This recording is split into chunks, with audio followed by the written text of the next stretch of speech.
మీ ఇంట్లో మొదటి కోటీశ్వరుడు మీరే అవ్వాలనుకుంటున్నారా? ఈ ఫైనాన్షియల్ వెబినార్ లో ఇప్పుడే జాయిన్ అవ్వండి.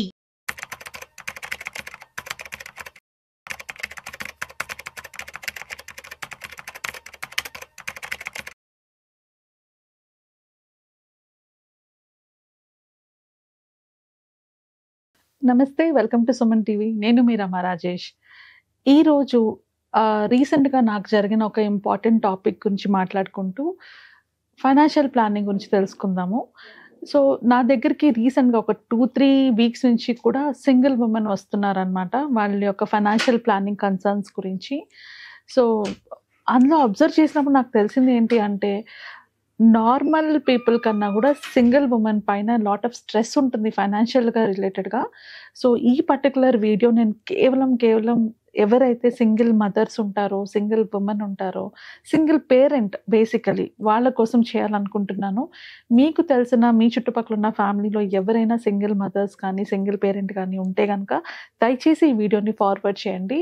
ఎందుకంటే వాళ్ళకి మనం చేసే ఒకే ఒక సహాయం ఏంటి అంటే, వాళ్ళ సంపాదన కానీ వాళ్ళ దగ్గర ఉన్న డబ్బులు కానీ ఒక రైట్ వేలోని, అంటే కరెక్ట్ ప్లేస్లో ఇన్వెస్ట్ చేయగలిగితే వాళ్ళ లైఫ్, వాళ్ళతో పాటు వాళ్ళ మీద డిపెండ్ అయిన పిల్లల లైఫ్ కూడా బాగుపడుతుంది. చాలామందికి ఇవి తెలియకపోవడం వల్ల మిస్టేక్స్ చేసి, ఆ మిస్టేక్స్లోంచి డబ్బులు లాస్ అయ్యి స్ట్రెస్కి గురయ్యి నా దగ్గరికి వచ్చినప్పుడు వాళ్ళని చూస్తే చాలా బాధ అనిపించింది. ఆల్రెడీ వాళ్ళు చాలా పెద్ద రెస్పాన్సిబిలిటీని వాళ్ళ ఎత్తున మోస్తున్నప్పుడు ఇలాంటి మిస్టేక్స్ వాళ్ళకి ఇంకా పెద్ద పెయిన్ని కాజ్ చేస్తాయి. సో అందుకని ఈ వీడియో డీటెయిల్డ్గా నేను సింగిల్ పేరెంట్స్ కోసం డెడికేట్ చేస్తున్నాను. సో నా దగ్గరికి క్లయింట్స్ వచ్చిన తర్వాత నేను ఆన్లైన్లో వెళ్ళి స్టాటిస్టిక్స్ వెతికితే అసలు ఇలాంటి సింగిల్ పేరెంట్స్ ఎంతమంది ఉంటారు, వాళ్ళు ఫేస్ చేస్తున్న ప్రాబ్లమ్స్ ఏంటి అని నేను తెలుసుకున్నప్పుడు నేను చాలా ఆశ్చర్యపోయాను. సో ఆల్మోస్ట్ ఇండియాలోని సింగిల్ పేరెంట్స్ ఎక్కువ అవుతూ ఉన్నారనమాట. ఇదివరకటి మీద ఎక్కువ మంది సింగిల్ పేరెంట్స్ ఉన్నారు. అది what ever might be the reason, అంటే డివోర్సే కావచ్చు, లేకపోతే హస్బెండ్ ఆర్ వైఫ్ని లాస్ అవ్వడం వల్ల కూడా కావచ్చు. బట్ సింగిల్ పేరెంట్స్ పాపులారిటీ అయితే పెరుగుతోంది మన కంట్రీలోని. అండ్ అందులోని కేవలం అంటే 7.4% సింగిల్ పేరెంట్స్ ఉంటే దాంట్లో more than 50% single women or single mothers ఉన్నారనమాట. సో వీళ్ళు చాలా ప్రాబ్లమ్స్ ఫేస్ చేస్తున్నారు when it comes to money management. ఎందుకు అంటే మనీ మేనేజ్మెంట్ గురించి ఆడవాళ్ళు చాలా తక్కువ తెలుసుకుంటారు, వాళ్ళకి చాలా తక్కువ నాలెడ్జ్ ఉండడం వల్ల వాళ్ళు చాలా మిస్టేక్స్ చేస్తున్నారు. ఎవరో ఒకరు నమ్మి ఇన్వెస్ట్ చేసి మిస్టేక్స్ చేస్తున్నారు, లేకపోతే ఇన్వెస్ట్మెంటే చేయలేకపోతున్నారు, ఎక్కడ పెట్టాలన్న భయంతో పెట్టుకోలేకపోతున్నారు. అట్లాగైనా లూజ్ అవుతారు. ఎందుకంటే మీరు రాంగ్ ఇన్వెస్ట్మెంట్లో పెట్టుకున్నా కూడా మీకు కావాల్సిన అవసరాలకి ఎంత అవసరమైతే ఉంటుందో అంత అమౌంట్ని మీరు సమకూర్చుకోలేరు. సో కంపల్సరీగా సింగిల్ ఉమెన్ ఒక ఫైనాన్షియల్ ప్లానింగ్ చేసుకోవడం ఇంపార్టెంట్ అండి. సో ఈ వీడియోలో మనం ఇన్ డీటెయిల్గా నేర్చుకుందాము ఎట్లా ఫైనాన్షియల్ ప్లానింగ్ చేసుకోవాలి, ఇలాంటి ఫైనాన్షియల్ హర్డల్స్ వచ్చినప్పుడు ఎలాంటి స్టెప్స్ తీసుకోవాలని. సో మోస్ట్ ఇంపార్టెంట్, సింగిల్ ఉమెన్కి 5 డిఫరెంట్ ప్రాబ్లమ్స్ ఉంటాయండి. ఎస్పెషల్లీ మదర్స్కి, సింగిల్ మదర్స్కి 5 డిఫరెంట్ ప్రాబ్లమ్స్ ఉంటాయి. అందులో ఏంటి అంటే, నేను ముందు చెప్పినట్లు ఓన్లీ డివోర్స్డే కాదు, కొందరు హస్బెండ్ని కోల్పోయిన వాళ్ళు కూడా ఉంటారు, ఆర్ కొందరు అడాప్ట్ చేసుకున్న వాళ్ళు కూడా. ఈ మధ్యన సింగిల్ మదర్ చాలామంది పిల్లల్ని అడాప్ట్ చేసుకుంటున్న వాళ్ళు కూడా ఉంటున్నారు. సో ఇలాంటి వాళ్ళందరికీ మనీ మేనేజ్మెంట్ విషయంలో, అంటే అలా సింగిల్గా వాళ్ళ ఫ్యామిలీని లీడ్ చేస్తున్నా కూడా మనీ మేనేజ్మెంట్కి వచ్చేటప్పటికి వాళ్ళ ఫ్యామిలీలో ఎవరో ఒక మేల్ సపోర్ట్ తీసుకొని ఇన్వెస్ట్మెంట్స్ చేస్తున్నారు. సో ఒకవేళ అది ఏమైనా మిస్టేక్ అయితే వీళ్ళు వెళ్ళి వాళ్ళని అడగడానికి కూడా లేకపోతుంది. ఎందుకంటే నీకేది తెలీదు, నేను ఏదో ఒక దాంట్లో చెప్పాను, కనీసం అదైనా ఇన్వెస్ట్ చేసుకో అన్న ఆరగెన్స్ వాళ్ళు ఫేస్ చేయాల్సి వస్తుంది. బేసికలీ ఒక స్టెప్ తీసుకొని నేను సింగిల్గా నా పిల్లల్ని హ్యాండిల్ చేసుకుంటాను అని ఒక కరేజ్ని మీరు చూపించినందుకు మీకు హ్యాట్స్ ఆఫ్. ఆ కరేజ్తో పాటు మీకు ఉండాల్సింది ఫైనాన్షియల్ నాలెడ్జ్. సో ఇప్పుడు ఫస్ట్ మోస్ట్ ప్రాబ్లం ఏంటి అంటే మనీ మేనేజ్మెంట్. సో సెకండ్ ప్రాబ్లంకి వచ్చేటప్పటికి ఎడ్యుకేషన్, పిల్లల ఎడ్యుకేషన్, వాళ్ళ అవసరాలు తీర్చుకోవడానికి ప్రతి నెల మీరు దాచుకోవాల్సిన అమౌంట్, అంటే savings and investments.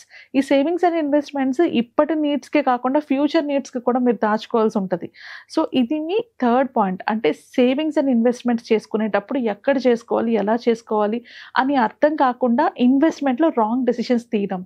And fourth పాయింట్కి వచ్చేటప్పటికి ఇన్ని ప్రాబ్లమ్స్ని ఫేస్ చేసుకుంటూ మళ్ళీ పైగా ఉద్యోగానికి వెళ్ళాలి, జాబ్లోని వాళ్ళ కెరియర్ గ్రోత్ని ప్లాన్ చేసుకోవాలి, ఇవన్నీ కూడా ఉంటాయి. సో ఒక పక్క మనీ మేనేజ్మెంట్ ఇబ్బంది పడుతున్నారు, ఇంకో పక్క పిల్లల్ని చూసుకోవడంలో ఇబ్బంది పడుతున్నారు. On top of it investment ఎక్కడ చేసుకోవాలో క్లారిటీ లేకుండా సతమతం అవుతుంటారు. అండ్ దానికి తోడు మన కెరియర్లో కూడా ముందుకెళ్ళడానికి ప్రయత్నిస్తూ ఉండాలి. అండ్ వీటన్నిటితో పాటు last and most important part ఏంటి అంటే పిల్లలకి కావాల్సినంత టైం ఇవ్వలేకపోవడం. సో ఇన్ని స్ట్రగుల్స్ ఉంటాయి as a single mother face చేసేటప్పుడు. సేమ్ సింగిల్ పేరెంట్ ఎవరైనా కూడా ఇద్దరు బాధ్యత ఒకళ్ళు తీసుకునేటప్పుడు దాని మీద చాలా హ్యూజ్ ఇంపాక్ట్ ఉంటుంది.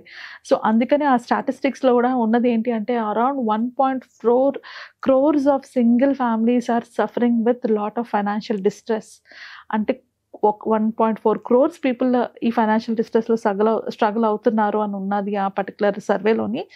సో ఇలాంటి వాళ్ళు ఎలాంటి ప్లాన్ చేసుకోవాలి, ఎలా హ్యాండిల్ చేసుకోవాలి, ఎవరి దగ్గరికి వెళ్తే కరెక్ట్, ఎవరి అడ్వైస్ తీసుకోవాలి, ఇవన్నీ మనం ఇన్ డీటెయిల్గా మాట్లాడుకుందాం. First and most important thing ఈ ప్లానింగ్లో వచ్చేటప్పటికి, ఫైనాన్షియల్ ప్లానింగ్ వచ్చేటప్పటికి you need to know money ఎక్కడ వెళ్తుంది అని ట్రాకింగ్ చేయడం చాలా అవసరం అండి. Track your expenses. ఇక్కడ ట్రాకింగ్ ఎక్స్పెన్సెస్ అంటే నేను చాలా సింప్లిఫైడ్గా ఒక క్లుప్తంగా మీకు ఒక ఐడియా ఇస్తాను. మినిమం 2 బ్యాంక్ అకౌంట్స్ పెట్టుకోండి. ఒక బ్యాంక్ అకౌంట్ కేవలం మీ సేవింగ్స్ కోసం వెళ్ళిపోవాలి. మీ శాలరీ రాగానే ఎంత సేవ్ చేయగలిగితే 10% అయితే 10%, 5% అయితే 5%, 20% అయితే 20%, మీరు ఎంత సేవ్ చేయగలిగితే అంత అమౌంట్ వేరే బ్యాంక్ అకౌంట్లోకి వెళ్ళిపోవాలి. మిగిలిన బ్యాంక్ అకౌంట్ ఏదైతే ఉన్నదో ఈ బ్యాంక్ అకౌంట్లోని మీకు ఫిక్స్డ్ ఎక్స్పెన్సెస్ అని కొన్ని ఉంటాయి. అంటే మీరు ఒకవేళ రెంట్కి ఉంటే రెంట్ కానీ, లేకపోతే ఒకవేళ మీరు ఇంటర్నెట్ వాడితే ఇంటర్నెట్ బిల్, అలానే మెయిడ్ పని మనిషి ఉంటే పని మనిషికి, ఇట్లా కొన్ని ఫిక్స్డ్ అమౌంట్స్ ఉంటాయి. అది ఎవ్రీ మంత్ అంతే వెళ్తుంటాయి, మెయింటెనెన్స్ కానీ. సో ఈ ఫిక్స్డ్ అమౌంట్స్ ఏవైతే ఉంటాయో వీటిని ఆటోమేట్ చేయడం అంటే మీకు శాలరీ రాగానే 5th డేట్కి ఈ అమౌంట్ వెళ్ళిపోవాలి, 6th డేట్కి అమౌంట్ వెళ్ళిపోవాలి. అందరూ నాకు తెలిసి మొబైల్లోని యాప్స్ వాడుతుంటారు కదా, బ్యాంక్ యాప్స్. సో దాంట్లో ఆటోమేటిక్ డెబిటెడ్ ఆప్షన్ తీసుకోవచ్చు. అలా తీసుకుంటే కనుక ఇమీడియట్గా ఆ ఫిక్స్డ్ ఎక్స్పెన్సెస్ ఏవైతే ఉంటాయో అవన్నీ ఆటోమేటిక్గా మీ అకౌంట్ నుంచి వెళ్ళిపోతాయి. ఇంకా మిగిలింది మీవి అన్ఫిక్స్డ్, అంటే ఏవైతే మనకి ఎంత ఖర్చు అవుతుందో తెలియదు, వీటిని మటుకు మీరు ట్రాక్ చేసుకుంటే మీకు సరిపోతుంది. అంటే మీ గ్రోసరీస్కి కానీ, లేకపోతే ఇంట్లోని ఏమైనా షాపింగ్కి వెళ్ళినా, లేకపోతే ఇంకేమైనా ఏదైనా కూడా ట్రావెలింగ్ అయినా ఏదైనా కూడా మనం ట్రాక్ చేసుకోవాలంటే ఏవైతే నాట్ ఫిక్స్డ్ ఉంటాయో ఆ ఎక్స్పెన్సెస్ని ట్రాక్ చేసుకుంటే మీకు మంత్లీ ఎంత ఖర్చు అవుతుంది, ఎంత మిగులుతుంది, ఎంత దాస్తున్నారు అని ఒక క్లారిటీ వస్తుంది. సో ఫస్ట్ స్టెప్ మీకు ఫైనాన్షియల్ ప్లానింగ్లో ఉన్నది ఏంటి అంటే ఈ ఎక్స్పెన్సెస్ని ట్రాక్ చేయడం. సెకండ్ పాయింట్కి వచ్చేటప్పటికి మీకు ఎక్స్పెన్సెస్లోని ఎంత అవుతుందో క్లారిటీ వచ్చాక దాంట్లో ఏది ఎలిమినేట్ చేసుకోవచ్చు, ఏది కంటిన్యూ చేసుకోవచ్చు అన్న క్లారిటీ వస్తుంది. ఇక్కడ బడ్జెటింగ్ అన్నది చాలా చాలా ఇంపార్టెంట్, ఎస్పెషలీ సింగిల్ పేరెంట్కి. సో దట్ ప్రతి నెల కూడా మీరు ఎక్కడ ఖర్చు అయిపోయింది అని తల పట్టుకోకుండా కూర్చోవడానికి ఇది చాలా హెల్ప్ఫుల్ అవుతుంది. అండ్ తర్వాత వచ్చేటప్పటికి ఎమర్జెన్సీ ఫండ్ క్రియేట్ చేసుకోవడం. సో స్టెప్ నెంబర్ 3 ఏంటి, ఎమర్జెన్సీ ఫండ్.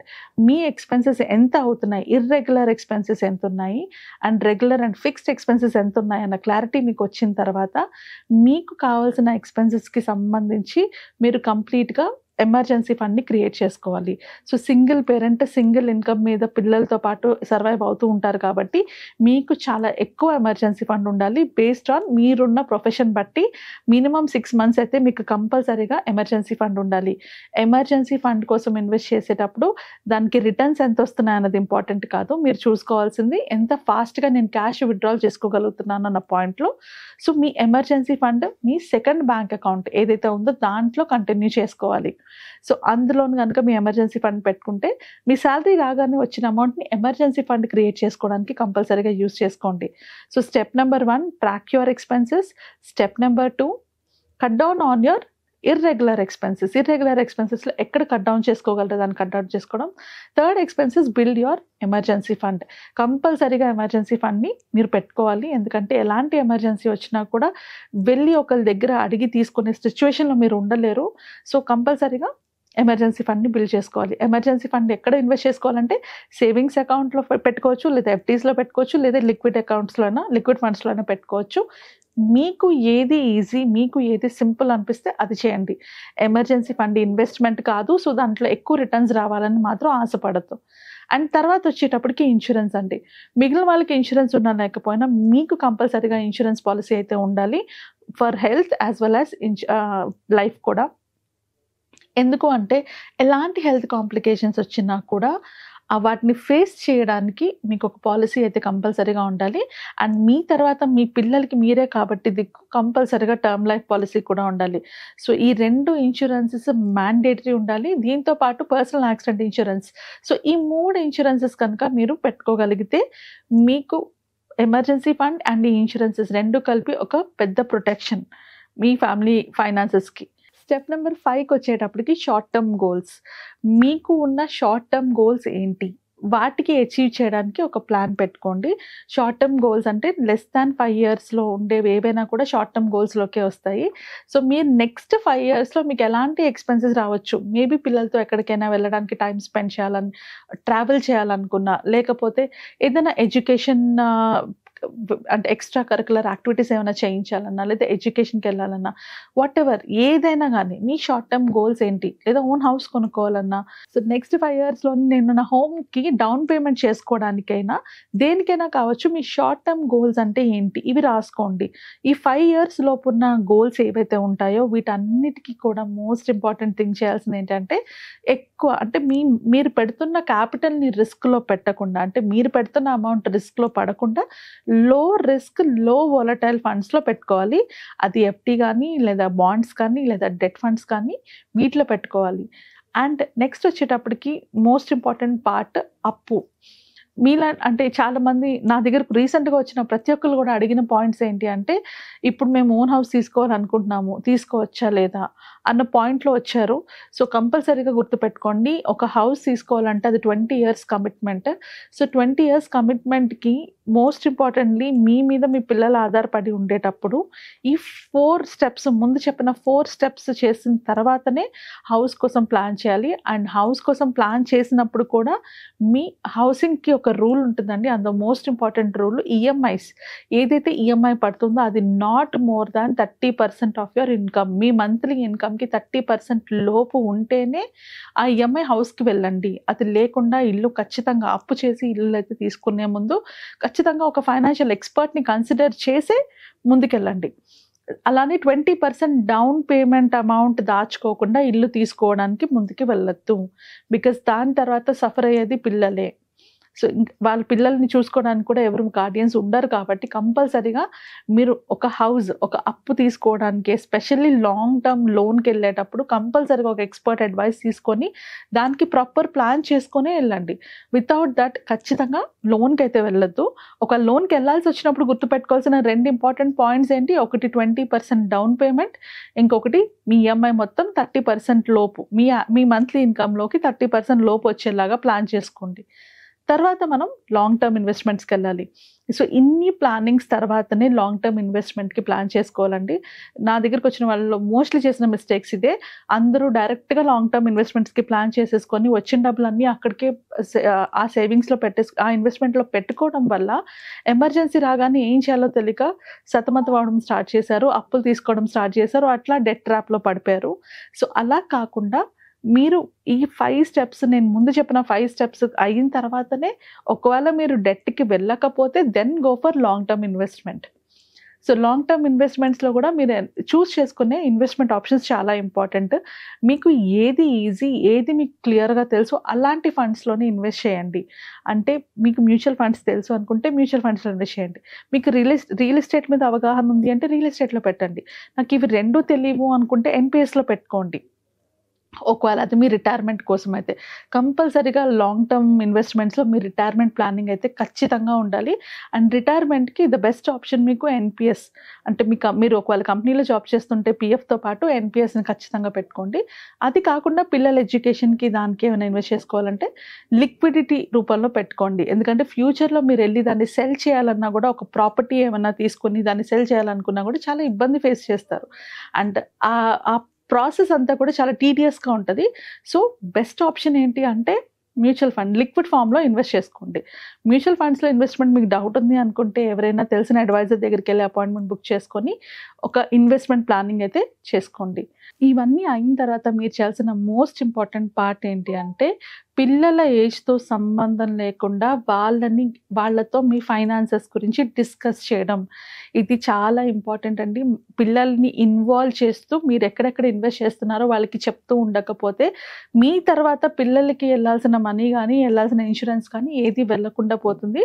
సో, వాళ్ళ ఏజ్‌తో సంబంధం లేకుండా వాళ్ళకి ఫైనాన్షియల్ నాలెడ్జ్ అంటే మీ ఫైనాన్షియల్ కండిషన్స్ గురించి ఎక్స్‌ప్లెయిన్ చేస్తూ, మీ ఇన్వెస్ట్‌మెంట్స్ గురించి వాళ్ళకి చెప్తూ ఉండాలి.